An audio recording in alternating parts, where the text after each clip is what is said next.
Good morning and welcome to the Using the Self-Study Process to Review High School Academic Interventions, part of Early Warning System Implementation webinar. Before we begin, we're going to paste in links to the self-study guide and the agenda if you have not already downloaded that into the web chat feature. And it'd be great if you could download those documents because we are going to be discussing the agenda. Of course, we'll go over that in a second. And the self-study guide will be discussed at length today. So if you haven't had a chance to download those documents, the links are in the chat box. Please go ahead and click those and download those. You may have received these same links as an email yesterday and this morning as a reminder for the webinar. And again, we're going to spend some time going through the documents, so I think it would be helpful for you to have that. Okay, my name is Kevin Smith, and I'm the Research Alliance Manager with the REL Southeast. I have a wonderful set of colleagues who are here today with me to share with you about high school academic interventions. And I'll start by walking us through the agenda. So if you'll notice, the first thing that we're going to do this morning is to provide a welcome and introduction. So in just a second, we'll go through the introductions and purpose. I'm going to give a quick overview of the REL Southeast and a learning series on early warning systems. Then we're going to start talking about the self-study process and do a very brief overview of that. If you were able to join our webinar on March 25th, we actually did a pretty detailed overview of the self-study process. Today we're going to do a very quick review of that and then really get into the meat of this presentation, which is going to be the guide itself and the 8 areas that we found research supports for the 8 areas. Area 1, which is students in need of academic interventions, are identified and scheduled in a timely manner, will be the first area of the guide that we discuss.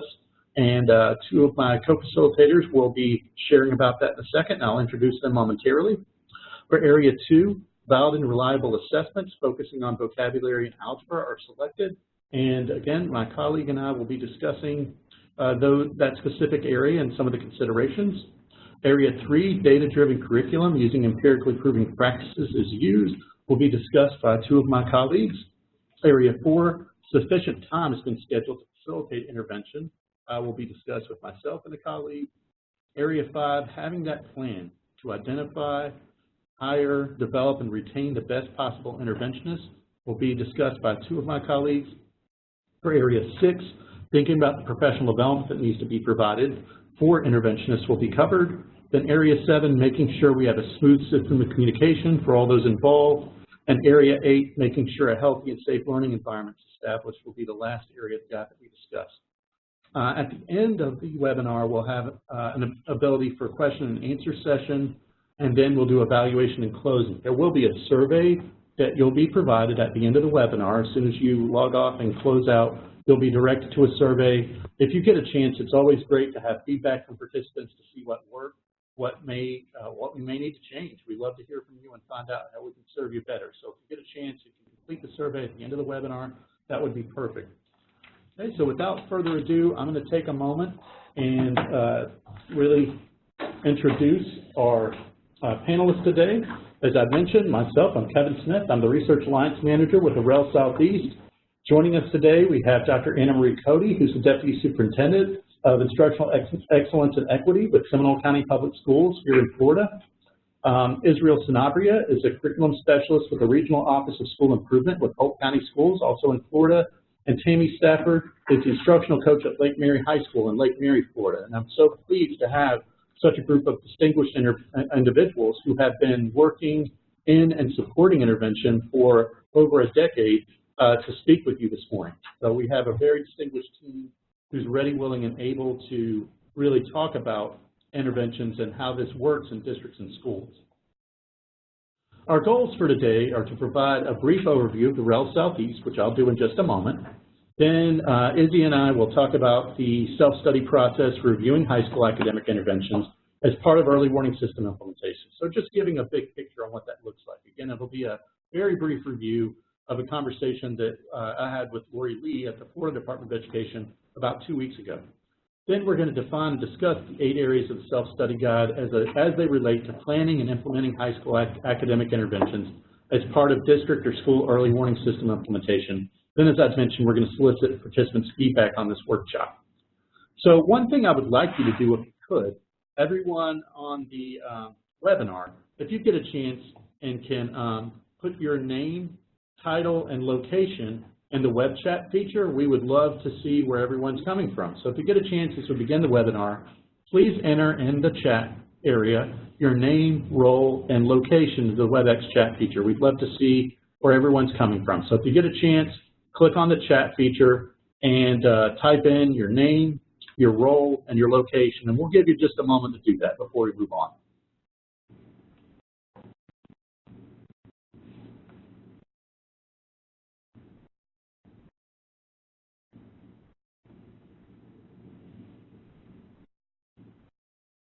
All right, well, as you move forward with doing that, feel free to actually also input any questions that you have at any point during the webinar. And I see we have a few folks who are sharing with us now. We have Sheila Butler, welcome, from the Oklahoma State Department of Education Special Education Services. We're so glad you're with us today, Sheila. We have W. Allen Coulter, Director of Education Initiatives, the Human Development Center at LSU. We're so glad that you're here. We have Jim Masters from Franklin County Public Schools. Welcome, Jim. And again, if you'd like to continue to introduce yourselves, please feel free to do that over the course of the webinar. We love to hear who we have with us. And like I said, if you have any questions at any point, also feel free to type those questions into the WebEx chat feature, and we will respond to those questions at the end of the webinar. All right, thanks again. So as we move along, the REL Southeast, a very brief overview of our work. We are the REL Southeast, and we work with states from North Carolina to Mississippi, including Alabama, Georgia, Florida, and South Carolina as well. The REL program is part of the Institute of Education Sciences under the U.S. Department of Education. And as a team, our REL support educational research in our region and in some cases across the nation, like today's webinar. This specific webinar series, the learning series on early warning systems, is a coordinated set of technical assistance activities that are conducted by each of our 10 RELs. Okay, so again, we're doing work across the Southeast, but we also share out nationally when we get a chance. Good, and I see that Rainey Knight is also joining us, Director of Special Projects from Education Oversight Committee in South Carolina. We're so pleased that you're here with us today, Rainey, and she's one of our Improving Literacy Alliance members as well. So thanks for mentioning, and we're so glad that you're here to join us. One of the areas that IES oversees, Institute of Education Sciences oversees, is practice guides that are, come out from the What Works Clearinghouse. And basically, practice guides convene panels of experts across our nation and researchers and practitioners to look at specific areas and really find out what evidence is there to support recommendations for strategies or work in certain areas. So for example, I've got a picture here of the Improving Adolescent Literacy Effective Classroom Intervention Practices practice guide, and that's one example of a practice guide. This webinar and the guide that you may have downloaded actually is supported by several of these practice guides, which are wonderful sources of research-based recommended strategies to move forward with. And this specific guide is supported by the Adolescent Literacy Guide, as I just mentioned, the Out of School Time Practice Guide, the Dropout Prevention Practice Guide, the RTI Mathematics Practice Guide, the Database Decision-Making Practice Guide, and the Algebra Strategies Practice Guide. So those are just a few of the topics, and the guide that we created referenced each of those guides. So we're very pleased to have a set of guides like this to help guide our work. Okay, another feature that we have in the REL program that I wanted to mention is a free reference desk service called Ask a REL. And when you submit questions through our website or through emailing one of our REL staff, we provide references and summaries of research tailored to your specific questions.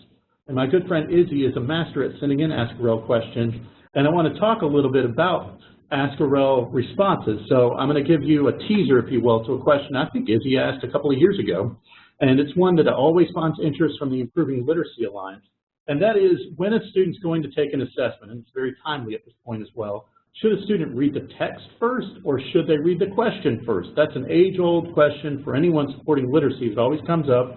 So that question came in from Izzy a few years back, and we looked for a response. And there were a couple of studies that actually worked to find that answer. Now, I'm not going to tell you what the answer is or what the research found because I want you to go look at it yourself. So when you get a chance, you can go to our website, the REL Southeast website, and actually one of my phenomenal colleagues has created a searchable database of all of our prior responses. So you can search under different topics and you can find answers like that and others. So just a quick teaser for the Ask a REL service. If you really want to know that question and others, feel free to go to our website and submit a question or view the responses. So today we are going to talk about early warning systems. This is part of a much bigger series, as I mentioned, on early warning systems.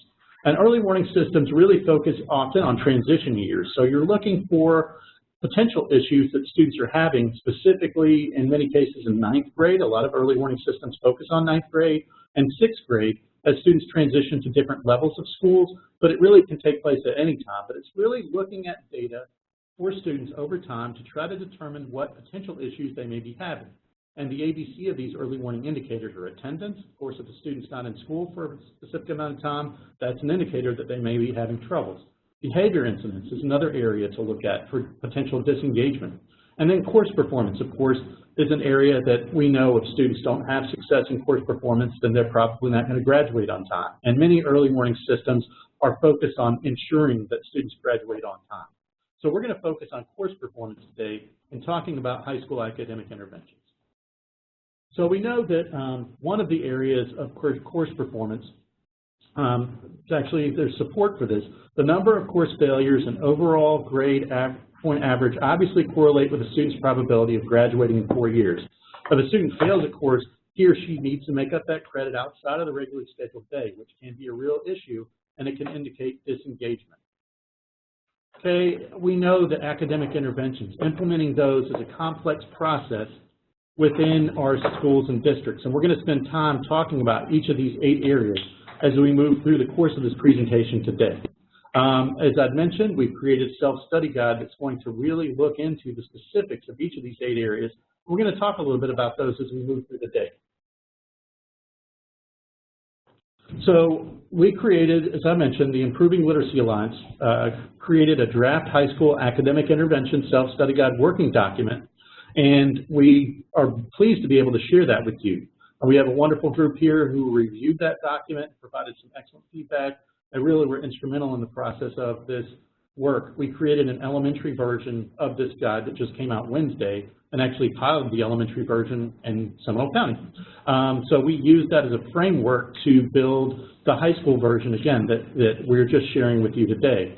Again, it's a working document, so it's not a finished product, but it's in, we think, good shape to share, and our Alliance members wanted to make sure we could share that, especially with folks who are just beginning the planning process or a review process for implementing high school academic interventions. So at this point, I wanted to talk a little bit about the self-study process. And self-study is the idea where you would bring a team of people together to really look at any process that you're doing at a district or in a school, hopefully people from different levels. So for example, you might have a district chief academic officer or someone who's in charge of literacy or mathematics at a district office come together with principals, instructional coaches, teachers, guidance counselors.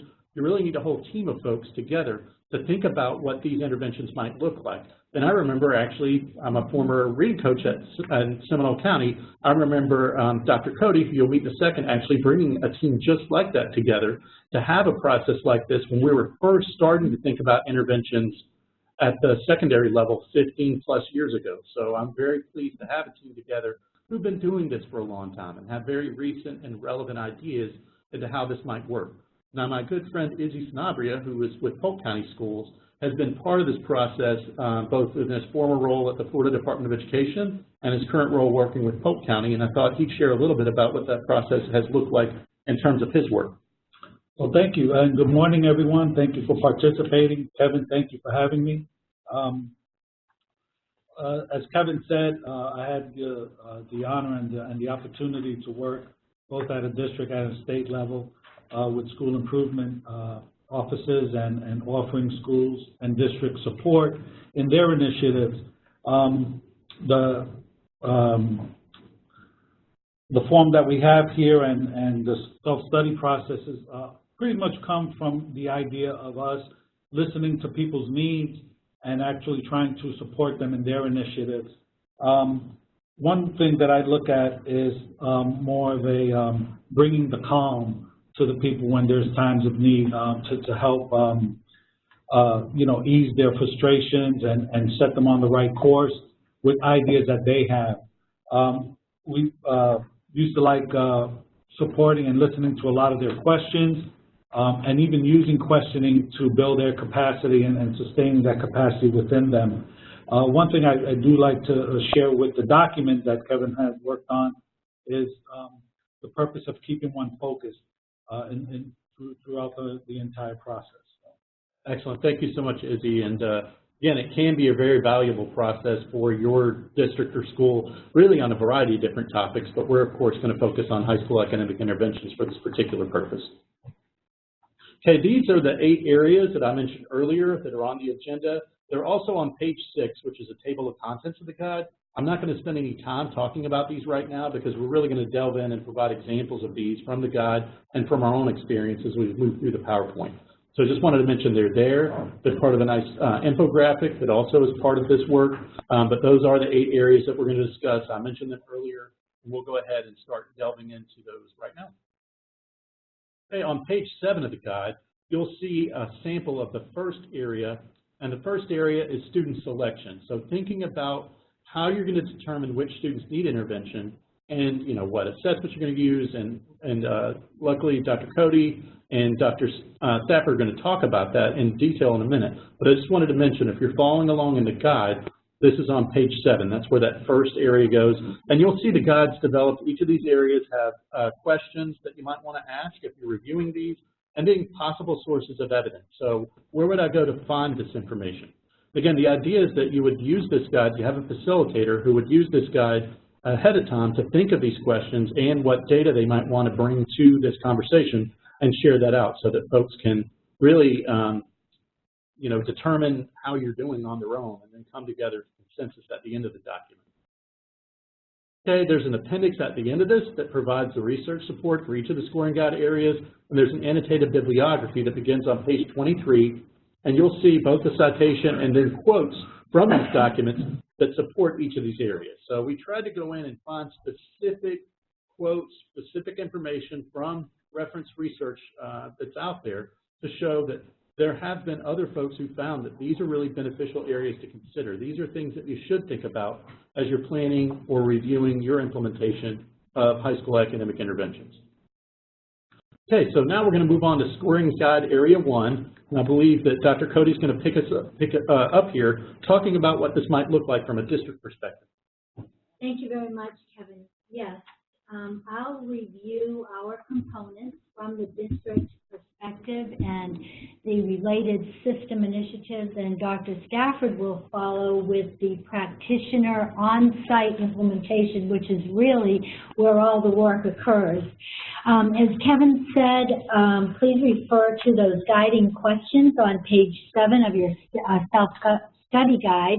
They really are essential to identifying the components for being sure that our students are provided with efficient and effective intervention.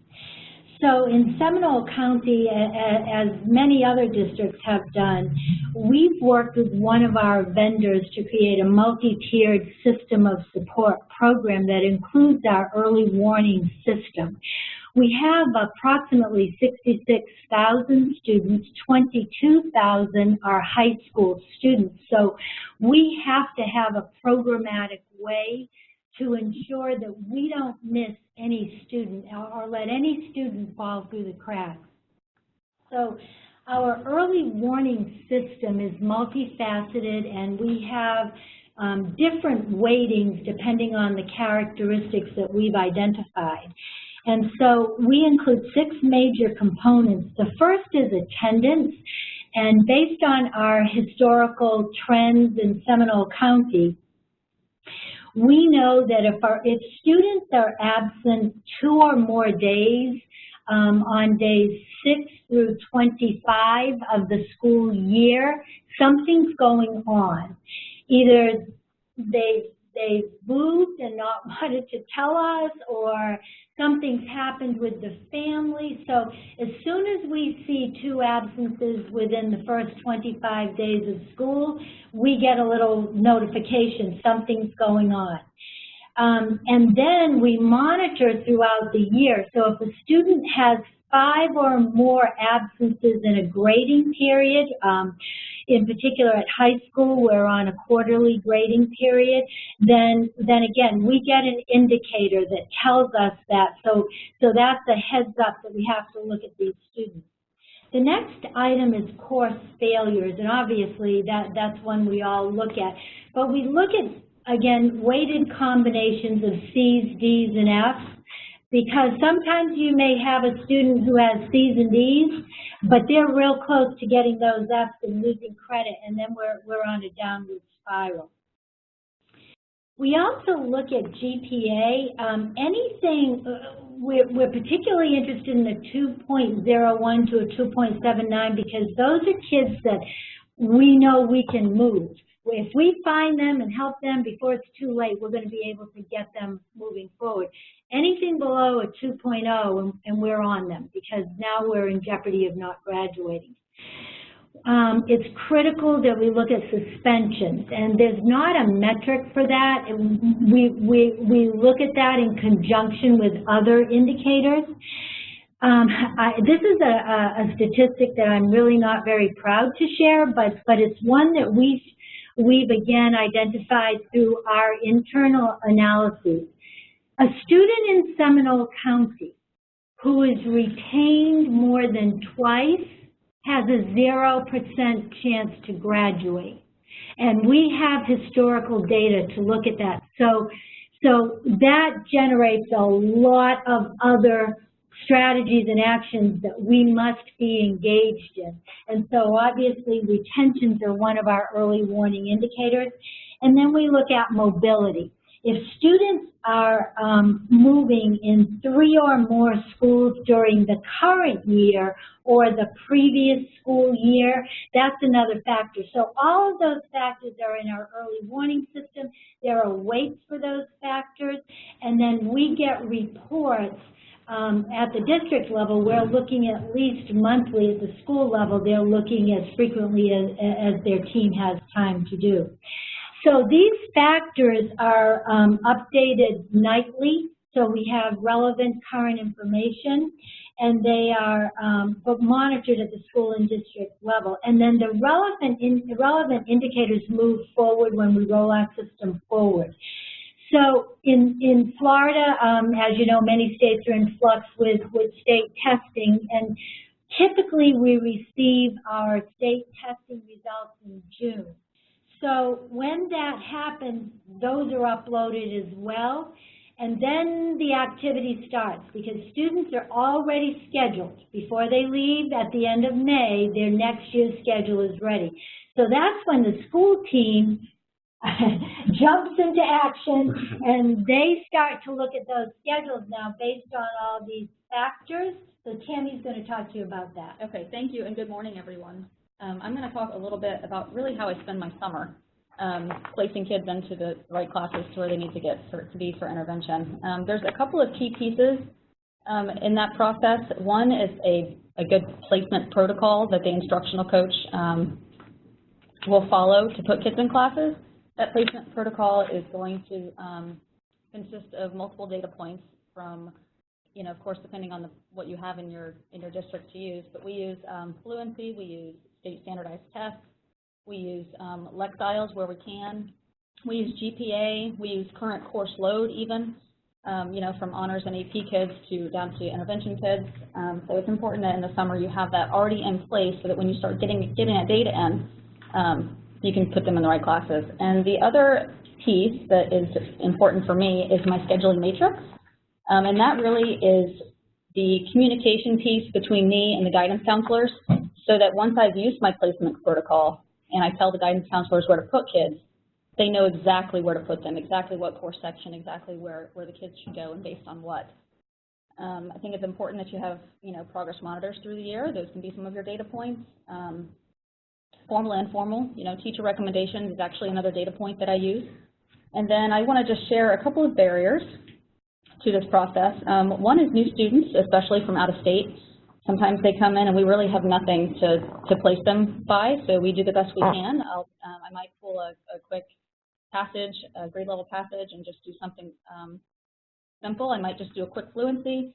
And then, of course, timely turnaround on state test results is key. And then class size for intervention could be a barrier as well. Perfect. Thank you so much. That was great. What a gold mine of information for people who are just beginning this process. I really appreciate you taking time to share some of those insights. So for Scoring Guide Area 2, it's really focused on making sure that you have valid and reliable assessments that focus on what we found is important for literacy, vocabulary, and comprehension, and for mathematics, algebra knowledge that are selected. So I think Izzy's going to kick us off talking a little bit about some of the important components to consider as you're looking at literacy assessments. Yeah, thank you, Kevin. Yeah, actually, when I was reviewing this material, you know, we always talk about hard data and soft data. And one of the things that struck me more with anything was the soft data. Actually kind of dovetailing on what Tammy was talking about with kids that came from out of state and what have you, and a lot of students that had prior issues in the past.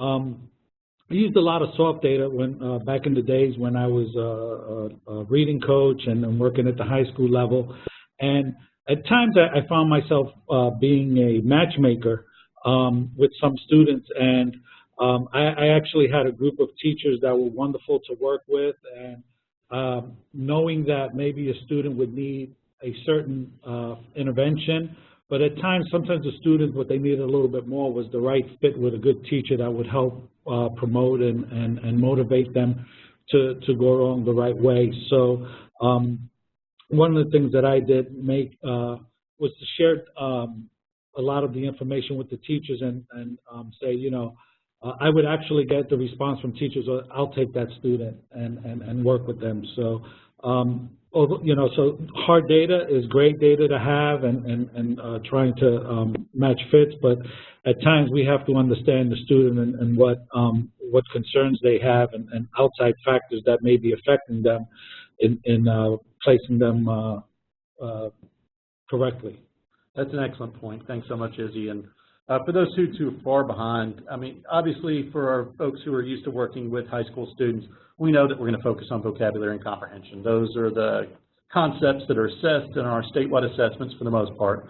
For our students who are way behind, we do know that we need to consider assessments that have components that might be assessed that, you know, most high school students wouldn't need, but that consideration for phonics and decoding multisyllabic words for those students, and probably a very small population, but those students who still have those needs, we do have to figure out how do we find out what their needs are. So the guide has a couple of recommendations there, but just wanted to point that out.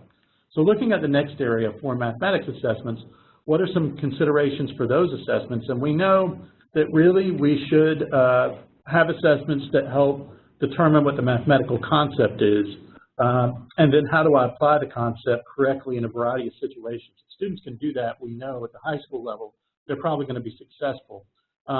We also know that our students who are far behind, they also need to have the concept of operations, making sure that they know the basics before they move forward. And sometimes our interventions at the high school level, we have students who really need calculators and shouldn't. So how do we make sure that we get them to internalize those operations to be able to move forward? So having assessments that can determine exactly where our students are in this progression. If they're, again, starting to work in algebra, they really need to understand fractions well. There's a shift to probability statistics that hasn't been there before that's in our standards now. So these are all areas that we need to consider as we're working with our students to determine exactly what their needs are in intervention for mathematics at the high school level. Okay, we also know that we should have formative assessments that align with instructional goals that are used to monitor students' response to intervention. So on page 10, for example, if we are looking at our students as they're in intervention, we can't wait for the autopsy report at the end of the year, which is that outcome measure from the state, to determine if our interventions work, because it's too late to change instruction at that point. We need some sort of ongoing assessments, whether it's hard data or soft data, whatever the teacher may use in that case. And many intervention programs come embedded with assessments over, that can be used over the course of the intervention time. But something needs to inform the teacher and the parent and the student as to whether the intervention is working, so that they can shift gears if they need to. They can provide either another intervention, or they can change the way that it's working, or they can get the student into a smaller group and increase the intensity. But something needs to be there to determine exactly how students are performing, so that teachers and other educators who support the student can shift gears if they need to as interventions being provided. Okay, the fourth area is making sure that the data, again, as I just mentioned, is used to set goals for students too. It's really important at the high school level that students understand where they are in the intervention process and they set their own goals for where they think they should be. So again, as I've mentioned, instructional practices can be adjusted and curriculum materials can be adjusted to enhance student-centered learning. And at the high school level, that's very important too, to make sure students are engaged, that the learning is centered on exactly what they need. We can really see a disservice in interventions at the upper level if we have students who are really from far-ranging needs. If you have students who are right at the cusp and basically on grade level and only struggle with, basically high school or college level vocabulary and comprehension, in the same room with a student who's still working on that phonics and decoding element, you can really see issues for both groups of students. So making sure, again, that your interventions are really well suited to match all students' needs. Okay, we're going to move on now to Scoring Guide Area 3, and Dr. Stafford and Cody are going to talk a little bit about that again. So on page 12 of your study guide, there are two important questions, the guiding questions that are listed. And we use those to ensure that differentiated curriculum options are provided. Every high school in Seminole County, well, every school actually, is allocated an instructional or reading coach. They use different terminology using different funds. So this is above and beyond their school allocations. And high school reading curriculum is selected, as Kevin said earlier, by a team of high school coaches, teachers, administrators, and district curriculum specialists. The state of Florida requires each district to submit a K-12 comprehensive reading plan, and one of the plan criteria is that all programs implemented be scientifically research-based. So that guides us into using programs and strategies that are empirically proven to be effective.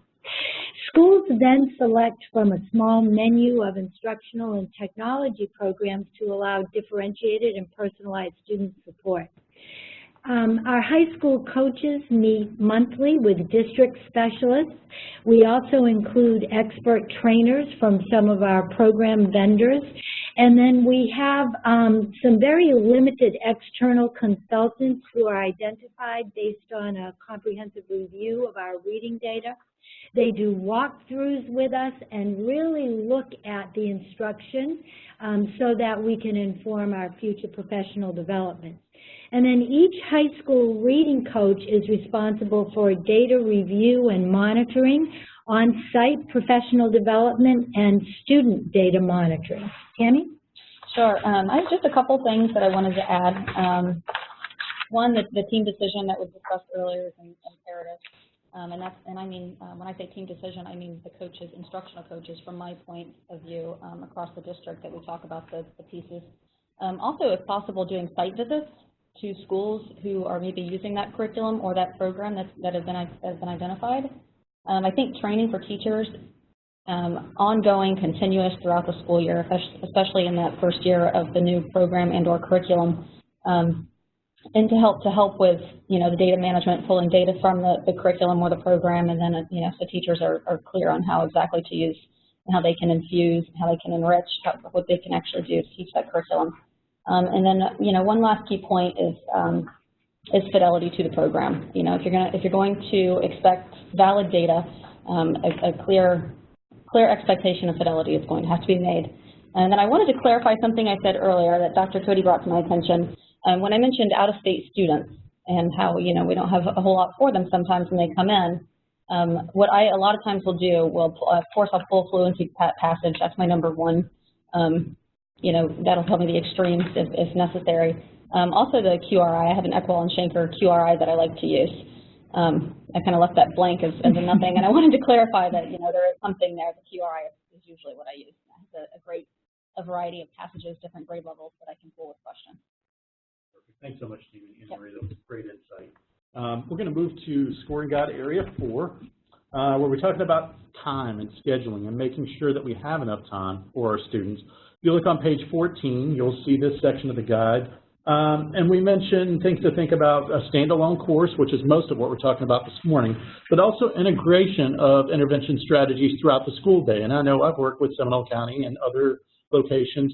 And actually, there's a whole other webinar that we could do on a program that we have statewide in Florida to provide professional development for teachers and content area courses who can then provide these strategies for comprehension to their students, regardless of what course they're in, as not a standalone intervention, but actually providing those strategies in the content area course like social studies, science, or language arts. And then there's actually research to support that, as the guide will note. That's an important component because there's just not enough time. By the time that students get to high school, there's not enough time in a 1-period or even a 2-period class to get students who are really far behind, 4 or 5 years behind in terms of their reading, to get them where they need to go. So on top of the intervention, even if it's not an official intervention the students are receiving, those other content area teachers really need that comprehension and vocabulary strategies to be implemented within their classrooms. And then out of school time. Now, our expert who reviewed this said you have to be careful about burnout, and we know that.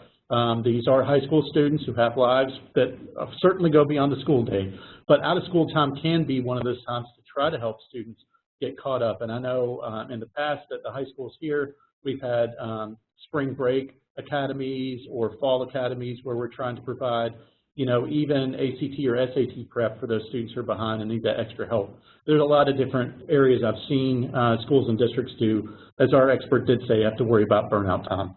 Izzy, do you want to share a little bit? Yes, thank you. One thing that I wanted to highlight in Area 4 was one of the guiding questions, again, with that interventions being provided during out-of-school time. And Kevin, you just touched on it about at times with students, especially in high school, some of our students that need a lot of intervention don't have that time after school. Some have to work, some have to go home and care for the younger siblings, some have jobs. And one of the things I remember doing was providing a lot of intervention time during school. And many schools, many districts may have a lot of programs, but we have to look into the attendance of that programs. Are the students attending those opportunities?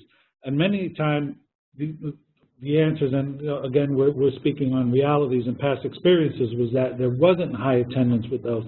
And being here in Seminole County a few years back, we did implement with some people sitting around the table, how do we address these needs during the school day? Because that's the time when we have them. We spoke to the teachers, we spoke to a lot of administrators, and we just asked for them to be rigidly flexible in allowing students to have time, one-on-one time with interventionists, so that way the students can get the services that they need, to get the interventions that they need. We were pretty successful with that that year, and what was really amazing about it was the fact that students were requesting that they wanted the one-on-one time, and we did everything that we could to try to service those students. And I just feel that that is something to really consider, again, because like Kevin had mentioned before, after the school day, some kids are they just cannot be there, and we have to do what we can when we have them. Perfect. Thanks so much, Izzy. And as a quick follow-up, other considerations to make, and some of this is in the guide, but I'll just briefly say this. Are these, the schedule rules of high school, we all know that. Are these classes happening daily? Is it over the semester, a year? Do you have block scheduling that's going to impact this? What's your group size? Izzy just mentioned that. For intervention, especially with our students who are far behind, we have to keep those class sizes as small as we can. We know that because they need small group, and in some cases, he mentioned one-on-one work to get where they need to go. The other thing I'd say that's really important with intervention classes in particular is intensity. There can't be any waste of time in these classes. These kids don't have time to waste. They really need all the help and support, and every possible minute has to be squeezed out of this time so that they're getting the help that they need so they can get caught up, because if that doesn't happen, then it's just not going to work well. And that moves on to the next area, which is a perfect timing. We have to have our best people in place to do that. And Anna Marie and Tammy are going to talk about that. So again, on page 15 of the study guide, the essential questions will help frame your conversations and thoughts as you look at this key component of hiring the best people. We all know that we can have the most robust systems and provide ongoing outstanding professional development, and provide curriculum that's research-based. But without that teacher in the classroom forming a relationship with the student doesn't always have the capacity to access what we can offer. So it's essential that when these teachers are interviewed, you get a sense of who they are, what their beliefs are, and how they're going to form those essential relationships with the students.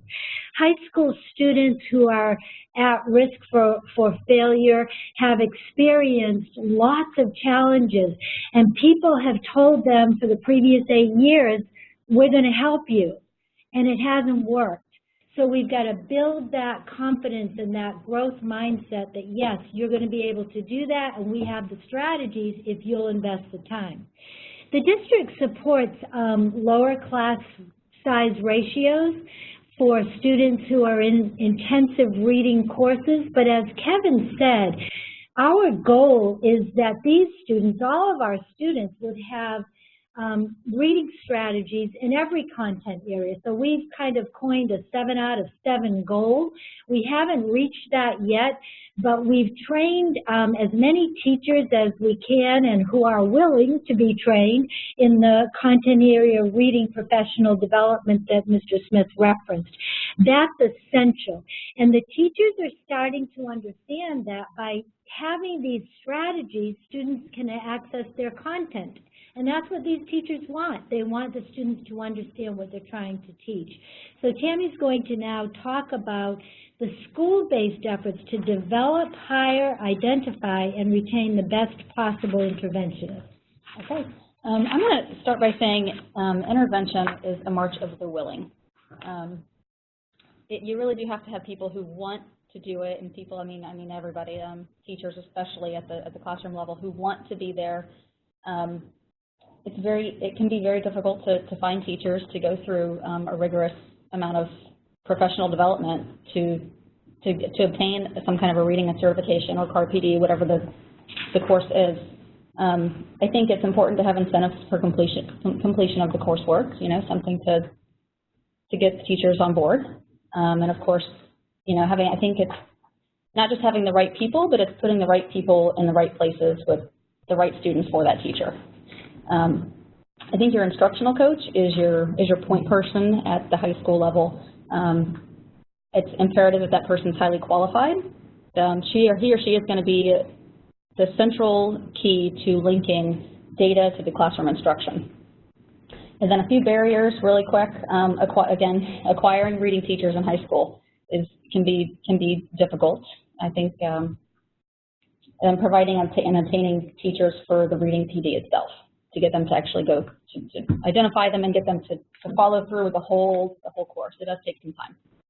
It does. Thanks so much, Tammy. And that leads us perfectly right into the next area, which is professional development and support for these interventionists. So again, as you'll see, the guide tries to flow in these areas, and there's a lot of overlap, and this is a perfect example of that. So when we hire our best folks, we have to support them. And that's what really Scoring Guide Area 6, which starts on page 17, is all about. Making sure that you have a system of ongoing professional development. Izzy actually mentioned this earlier. I think we've all actually mentioned the importance of this earlier.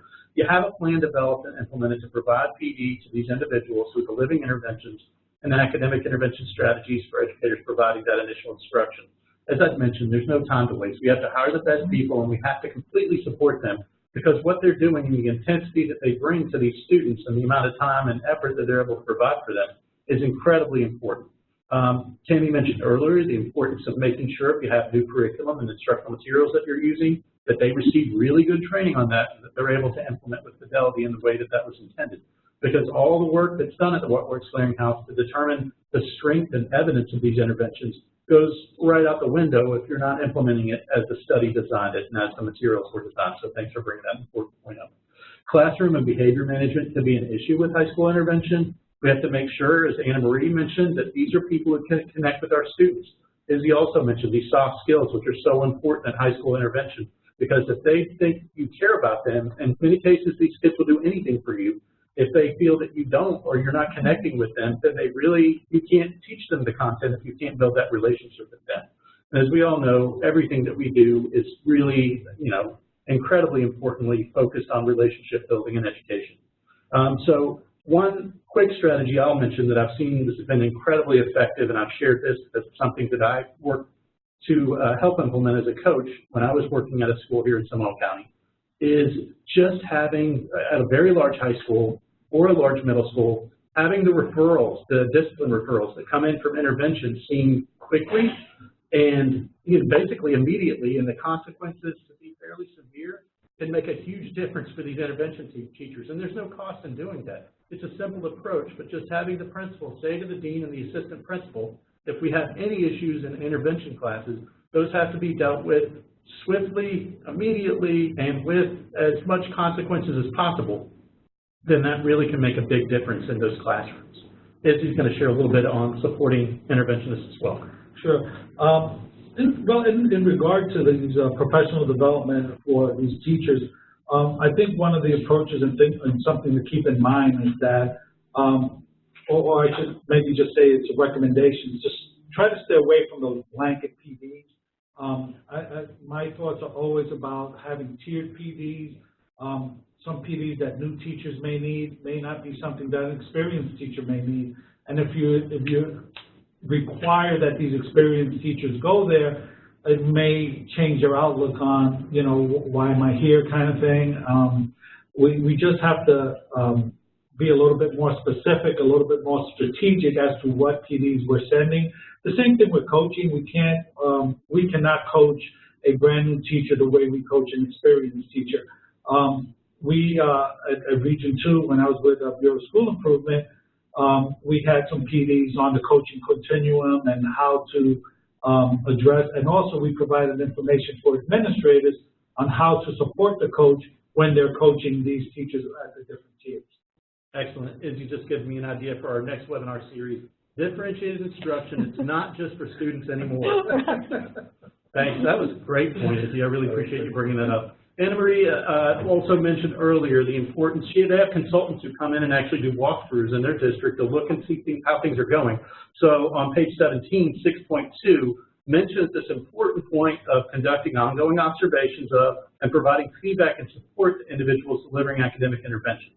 I've heard it said a million times, what doesn't get inspected doesn't get respected. You have to make sure that you are checking in on folks, and it's not so much, you don't want, your goal in this is not to penalize them, it's to help them and to make sure that they know they're supported. As a teacher, I love that. I would always appreciate having folks come in, because in many cases, if I needed something, I'd say, hey, this would be great to have. I need a kidney table to do small groups over here. The room I have doesn't have that, or whatever it is. But it really can be and should be used for support, and I know that's the process here, and I certainly appreciate that. Okay, and moving on to, leading us right to scoring guide area number 7, the importance of communication. Well, we all know in our districts that communication is ongoing, and you cannot do enough of it. In particular, when we're working with secondary literacy students, the essential communication is truly between the teacher, the parent, and the student. And the student has to be involved in that communication. It's their learning that they control. So Tammy will talk a little bit about what happens at the school site. From the district perspective, obviously the most important communication tool is our strategic plan. And we identify our expectations for ELA, our English Language Arts, proficiency, and our learning gains. We expect every student in Seminole to grow 1 year for 1 year's worth of instruction. And with our lowest quartile, we expect at least 1.5 years of growth. And if that doesn't occur, it's not a teacher's issue, and it's certainly not a student's issue, it's a system issue. And so we own that, and that's what a lot of the work that will be done over the summer to try to investigate and figure out where we can do a better job for different profiles of students. We also, as I referenced earlier, publish our comprehensive K-12 reading plan.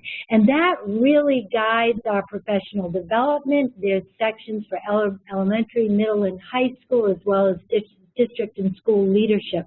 And so that allows us to make sure all of our stakeholders at least have access to the current factual information regarding our reading program. And then we include relevant details in our student progression plan. We are required, but we would do this anyway. We train all of our administrators on the content of the K-12 plan, and then we supply our schools with samples of district communications, letters that may be sent to a parent to indicate would like to talk with you about having your student have intensive reading support or have these additional intervention strategies. Tammy? Sure. At the school level, I think that, again, I'll say it again, your instructional coach is your central piece here. That is your person that knows the teachers, is communicating with the administration, knows the curriculum, and holds the data. So my role is to get us all sitting at the table at the same time. I'm in constant communication with the administrative team. The teachers are on board. Our core piece of discussion is our school improvement plan. From there, we have we have our goals in our school improvement plan that we talk, and I have the data to support what we're doing and the discussion of what's happening in the classrooms. I think, and I know I said this already, but explicit expectations of fidelity, and everybody has to understand them. And I don't know that I've mentioned guidance counselors, but I want to make sure, again, that guidance counselors, they really have the most communication with the student and the parent. And if a student or parent has a question about where they're placed or why they're placed there, they're going to go there first. They don't really seek me out first. So you go to their guidance counselor. And then the only barrier that I can think of at the moment, it really is getting everyone around this table at the same time and having an understanding of what's going on. Excellent. Thanks so much. And Izzy and Tammy both talked about the importance of making sure that those the data from one year's teacher gets to the next too, so they can share, over that gap of the summer, where did you leave this kid? And, as I'm starting the new year, should I start with them? So that's a really important piece to bring into those cross-year connections with these students, especially who've been serving intervention for a while. As Anna Marie mentioned, you want 1.5 years growth. That takes communication. That takes making sure that we're all on the same page and that we're moving the student forward and not restarting them with materials they've already used, which I've seen happen. We probably all have. These kids are in high school. They've been bored. And as Anna Marie mentioned, sometimes they've seen the same thing more than once. So we really have to figure out what's going to work for them. Okay, on to our last area, which will be quick. We only have one. Every other area has two. There's not as much research to support this, but just anecdotally, we can say it's incredibly important to make sure that these intervention classrooms are healthy and safe learning environments. What I can say is intervention sometimes gets overlooked. They're with smaller groups of students usually. I've seen interventions. People try to do this in a hallway or next to the cafeteria or next to the band room and these tiny spaces that are loud. We know that our students who are receiving intervention, they really get distracted easily. And if we put them in a location that's not going to be conducive to their success, they're really going to struggle. So we have to make sure that really they get some prime space there are very little distractions available. Again, I mentioned the intensity is so important. Well, that's critical. Also, many of the intervention programs have components where students need to meet in small groups. So they need a kidney table, or they need a quiet area to read, or any of these components that different programs may have incorporated them, or they need computers, or they need access to the software. So these are all different considerations to make when we're thinking about intervention that may be different than what we think about with other classrooms. Izzy, you want to share a little bit on that point? Sure. Yeah. This was one area that, I don't know, Kevin, if you remember about a year or two ago, I did ask REL about classroom environments and distractions. And one of the things that was important to me and came to mind when I was reading this part of the guide was that overall, I think that just take into consideration not putting students in embarrassing situations, like when they talk about doing interventions in a hallway or in a cafeteria, that students will pick up on that, and we have to be very sensitive and we have to be very fragile on where we place it. I mean, I would even consider and recommend meeting in the principal's conference room if you have to pull kids out to show that You're important to us, and we want to give you the best possible scenarios and the best environment to be successful. In the guide, it talks about having classrooms stocked with materials and what have you. That is so important because we cannot waste time, as we said before, having arguments, well, why didn't you bring your pencil today, kind of thing. So overall, I think, again, the takeaway that I would like for you, the audience, to have is am I putting these students in an embarrassing situation? Excellent. Thanks so much, Izzy. And that's really what we need to think about is, how are we supporting these students? They need more help than anyone else. What can we possibly do? We need to take out all the stops. What can we do to really help these students? If we don't get them help now, they're not going to graduate on time. They're not going to potentially be productive citizens, in the future. What can we do to support the teachers and the students, doing everything that we can to make sure that it's successful? Well, that goes over the 8 areas of our guide. We did want to leave a few minutes for question and answer, and we have moved right along perfectly.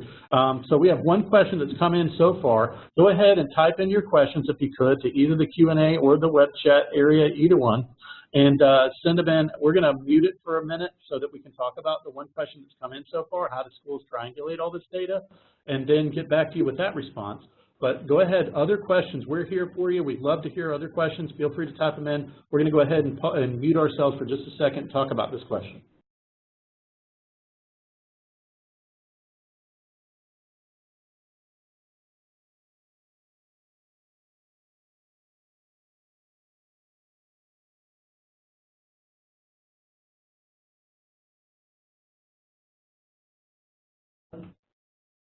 All right, we're going to answer the first question, which was, can I repeat it one more time? How do schools triangulate all this data? Okay. We have a data management system, a data dashboard, I guess you could refer to it as, that helps us keep track of all of our data in the district. Makes it really simple to pull data at the school level and export it to Excel and do what we need to do in teams. We have an MTSS, or a team of counselors, teacher, instructional coaches who meet and help identify the need of the student based on that data, as well as the appropriate intervention. And then, of course, that's continuously discussed so we can determine if the intervention that we've identified is being used and working. Excellent. Thanks so much, Tammy. And a second question that came in that we thought Dr. Cody would be perfect to respond to: are these interventions used prior to special education intervention or in conjunction with special education? Well, essential that they're used prior. And we have our tiered system as we're required to do, so intervention effectiveness is monitored. And if it's not working, then that's our job to figure out what else can we do, how can we increase time and intensity. As if the student proceeds to be identified as an ESE student, then some of the interventions may be continued if in fact we've seen growth, although not as rapid as what we'd like. And the intervention may be shifted from the regular education teacher to the special education teacher, but especially when you're working at this level with your students, it's really about the individual needs of the student. Perfect. Thanks so much, Dr. Cody. All right, we're going to mute again for just a second.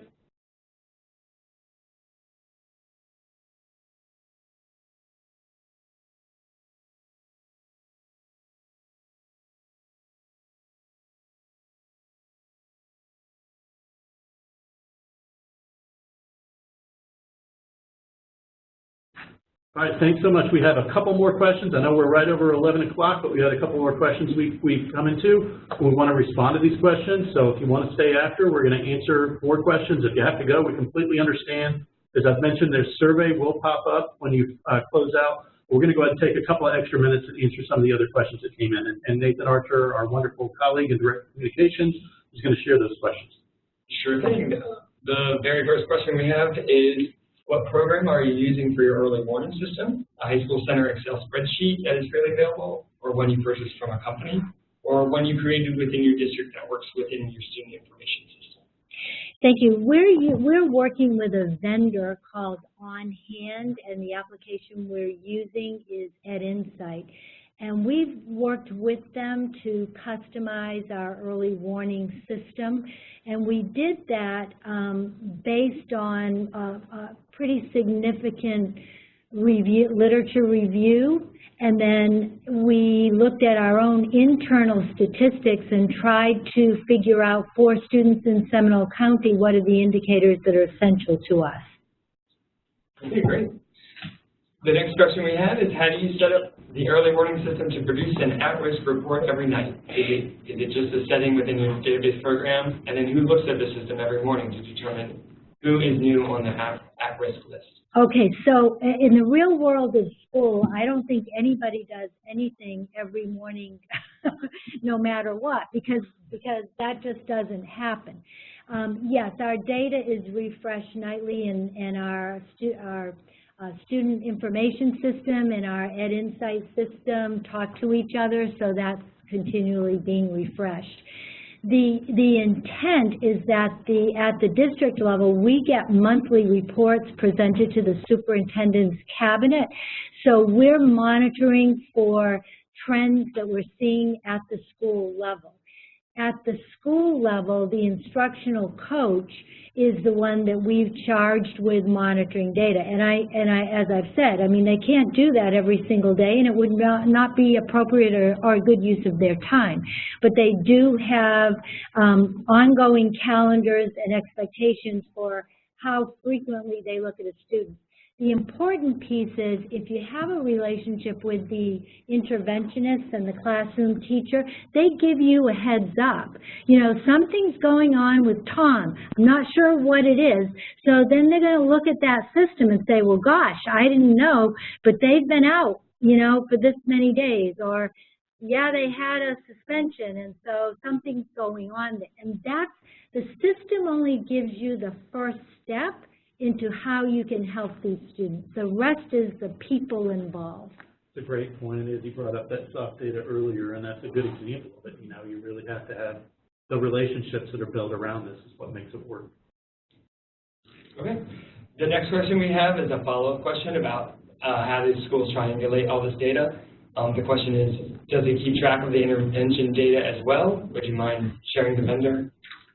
Vendor, I can take a little bit to it. With the keeping track of the intervention data, I will say that at the school level, the counselor is also a key piece there.